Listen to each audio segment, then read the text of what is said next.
Thanks for having me here. Good evening, everyone, anyone, or however. So today I'm going to talk a little bit about schizophrenia and bipolarity. And this topic is a hard one, so it may trigger some bad sensations because I'm going to talk a little bit about suicide and depression. So I kindly ask for everyone's understanding, okay? First of all, what is schizophrenia? What does it mean? Well, according to psychiatrists, it is a chronic mental illness that manifests itself in adolescence or early adulthood. It often runs in families and can cause troubling symptoms. However, some children can also experience some schizophrenia symptoms at the age 6 or 7. Okay. The symptoms. The first one is hallucinations. The second is delusions, psychosis, social isolation, disorganized thinking and speech, difficulty expressing emotions, and apathy. However, I would like to tell you that these symptoms are not unanimous because, for instance, some people who have schizophrenia have hallucinations, but they don't have delusions. Some people have delusions, but they don't have psychosis, for example. So each person's story is unique to their own. Hallucinations is a perception of things that do not exist, which can include hearing, seeing, tasting, smelling, or feeling something that is not really there. So basically, it is related to sense, hearing, seeing, as I said before. So people who have schizophrenia hear voices. However, broadly speaking, these voices, they do not say good things.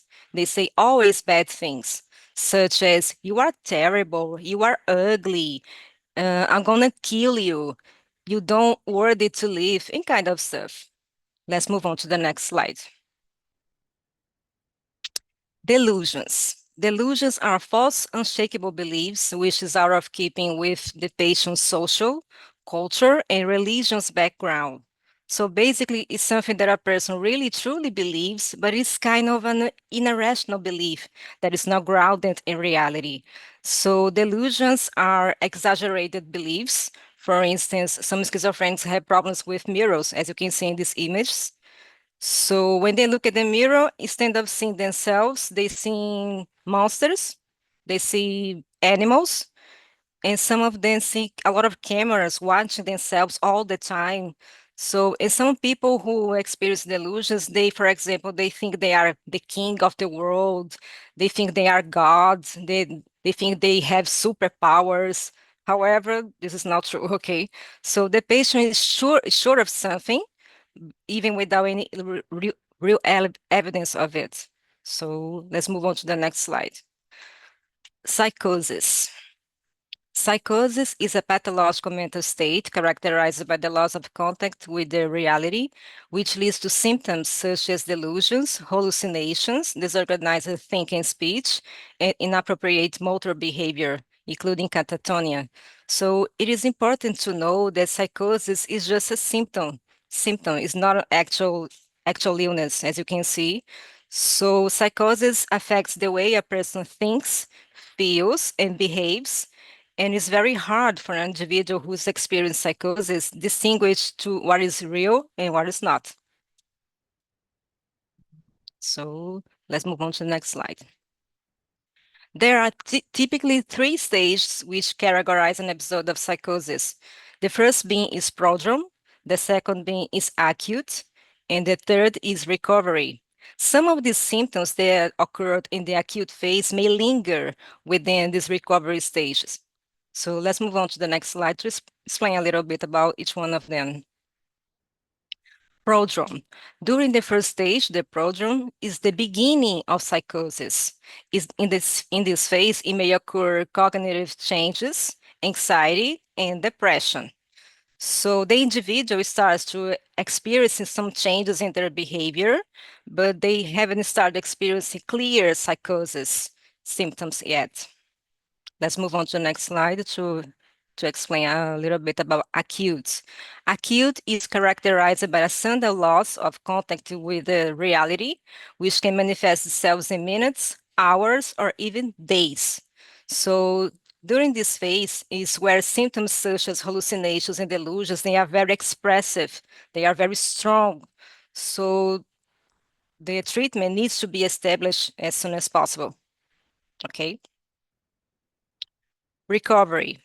The recovery phase can begin after the first few months of treatment and lasts up to 5 years after the diagnosis. And in this stage of recovery, it usually takes anywhere from a few weeks to a few months for a person to start to experience recovery. These symptoms become less intense or disappear completely. Depends on the person, okay? The brain of schizophrenic person. Well, as you can see, there are some modifications. Oh, sorry, overtaking. There are some modifications, more precisely in prefrontal cortex, in this frontal part of the brain, and the frontal lobe too. So when the neurotransmitters are very expressive in the brain, such as dopamine, serotonin, norepinephrine, the person with schizophrenia, they begins to experience some symptoms such as hallucinations and delusions.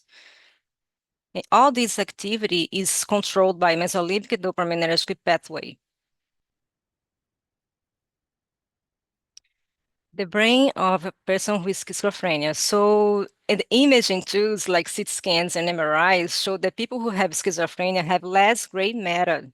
So, which means the spaces in our brain, such as in this picture, as you can see, they are more wider, they become more wider, more large. So in this phase, that's why some people who have schizophrenia, they have a disorganized think and speech because the spaces are they become very wider, large. So basically, gray matter is responsible for some functions such as thought, voluntary movement, language, judgment, and perception. Types of schizophrenia. There's a lot of types of schizophrenia, but I'm going to talk a little bit about these first three because they are most famous, such as catatonic, schizophrenic, and childish. So let's go. Catatonic. It is characterized by a predominance of physical motor symptoms. In other words, the member limbs are very restrict, very rigid, and you cannot be able to let them more flexible, as you can see in this picture. Schizophrenic, it manifests itself in adolescence. Emotions are very superficial or do not exist or don't make sense in any context. The teenagers, they do not demonstrate some emotions. They got indifferent to any situation. So let's move on. So the same goes to the childish. It appears around the age of 6 or 7 and has a profound impact on the child's behavior. And the children, they have a low productivity in the school, and so it's very hard to deal with. Very hard. Diagnosis. There is no precise diagnosis to confirm schizophrenia. The diagnosis is made by the set of symptoms through an interview with the psychiatrist, together with the patient and their family. And the doctor will make the diagnosis based on DSM, which means the Diagnostic and Statistical Manual of Mental Disorders. So you just have to talk to your psychiatrist, explain what are you feeling, if you are experiencing some delusions, some hallucinations, and based on that, he gonna say to you if you have schizophrenia or not. Treatment. Well, treatment, as you may know, there's no cure for schizophrenia, unfortunately.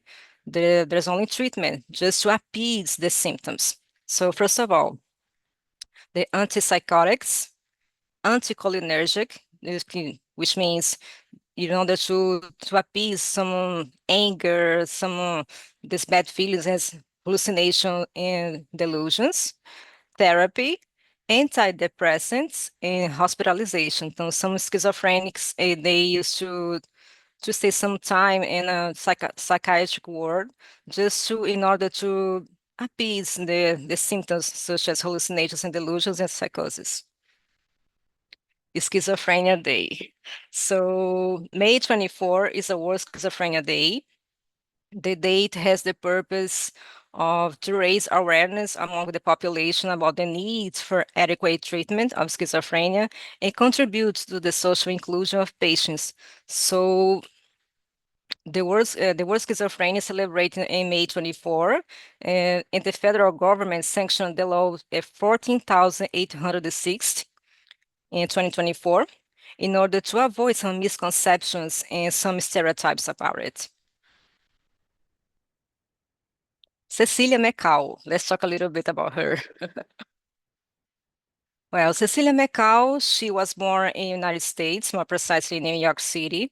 She has schizophrenia, and beyond that, she also struggles with depression, anxiety, and autism. So it's very hard to deal with all these mental issues. Just one is very hard. Imagine to deal with four mental issues. It's very, very, very hard to deal with. Let me explain a little bit about her story. Cecilia McCall, she has problems with clowns, she has problems with spiders, and she also has problems with this little girl. She's a character from the film The Ring, uh, as you may know. So she started to hallucinate when she was in high school, and whenever she went, this clown follow her everywhere, and she got panic. And he made fun of her, always laughing her, always giggling and poking her all the time, even biting her. So it was very disturbing for her to deal with this clown. She also has struggles with spiders. She hallucinates is a huge spider with black legs, yellow body, and the crackling of the legs reminds of a children's laugh. So it was very disturbing for her to deal with this spider. And she also has problems with this little girl, as you can see. This little girl, she carrying a knife, a huge knife, and she makes some threats to Cecilia. Sometimes stabbed her a lot of times, and even in her face. So it was very complicated to deal with. Due to all these problems, mental issues, she decided to found a nonprofit organization called SPP, which means Students with Psychosis. And she and her team, they empower the students from the United States to stay in college and to become successful in their lives, you know what I mean? So according to the World Health Organization, there are 21 million people with schizophrenia all over the world. Suicide, this is a hard topic. Actually, it's sad but given fact that people who have schizophrenia, they also struggle with depression. So do their voices that they hear all the time saying, "Oh, you should kill yourself. You are terrible. You're not worthy to live." So unfortunately, they spiral into depression and attempt suicide.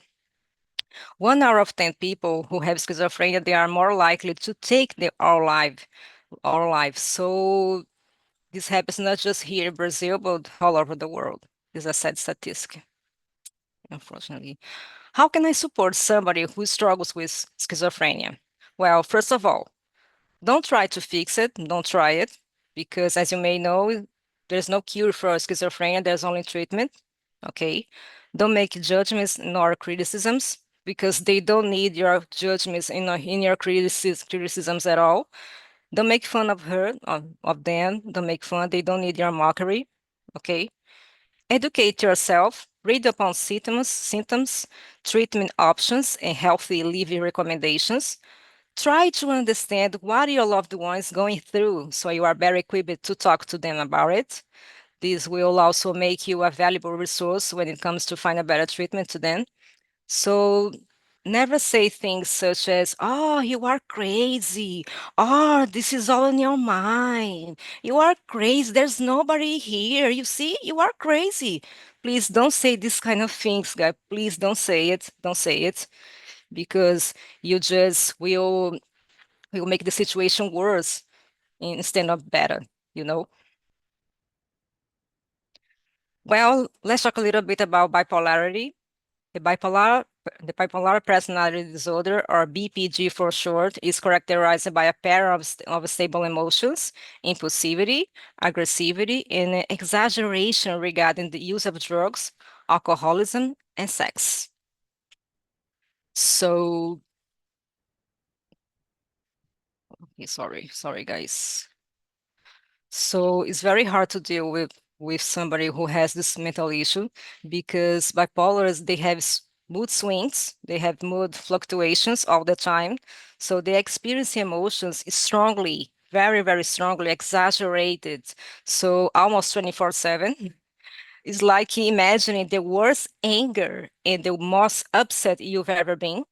So, and whenever they get angry or upset, it's like the most they ever felt. So it's very, very complicated. It is exhausting to deal with this mental issue. The individual alternates between two poles, extreme positive emotions and extreme negative emotions as well. As I said before, the bipolars, they alternate between two poles, as you can see in this chart, manic and depression. Manic, it doesn't mean euphoria, happiness, overjoyed, and depression is sadness. So they alternate a lot. So they are feeling good, they are feeling well, everything's fine, everything's okay, and suddenly something happens and they just freak out. The individual lashes out. So they scream, they get angry, they scream at the top of their lungs. So it's very complicated. It's exhausting, really, uh, living with this kind of people. And you never know what's gonna be a trigger in that day. So people with bipolar disorder, they suffer a lot of prejudice, unfortunately. So the BPD is also known as manic depressive disorder. It is serious. It may rip apart relationships, making performance at school and at work poorly, and it can also lead to suicide, unfortunately. So sometimes bipolar disorder begins after a stressful situation, as such childhood traumas and some events that triggers another episode. However, no cause and effect relationship has been proved yet. Causes of bipolarity. Abnormal function of the brain. The neurotransmitters are working very expressive, in an expressive way. Genetic problems. If your mother has bipolarity, probably you are probably will inherit this situation. Environmental factors, hormonal imbalance, biological traits. Also, people with bipolar disorder have disorganized neurotransmitters, as I said before, such as norepinephrine or serotonin, and they are not regulated normally. Effects. Inclination and behavioral changes. So, as I said before, they have mood swings. They alternate a lot between depression and manic episodes.